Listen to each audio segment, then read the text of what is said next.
ద్వితీయోపదేశకాండము 2వ అధ్యాయము.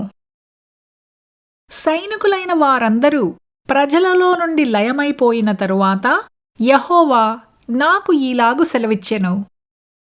నేడు నీవు మోయాబునకు సరిహద్దుగానున్న ఆరు దేశము దాటబోవుచున్నావు. అమ్మోనీయుల మార్గమున వెళ్ళునప్పుడు వారిని బాధింపవద్దు, వారితో యుద్ధము చేయవద్దు.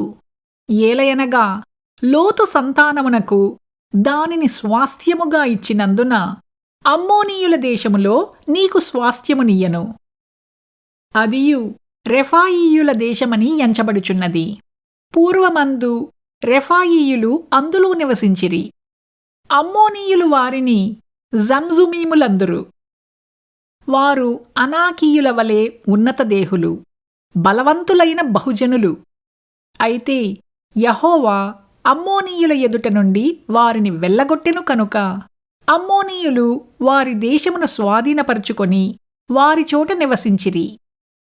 అట్లు ఆయన శేయీరులో నివసించు ఏశావు సంతానము కొరకు చేసెను.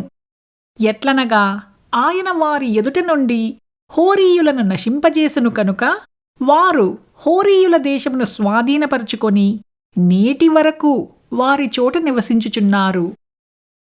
గాజా వరకు గ్రామములలో నివసించిన అవీయులను కఫ్తోరులో నుండి బయలుదేరి వచ్చిన కఫ్తారీయులు నశింపజేసి వారి చోట నివసించిరి.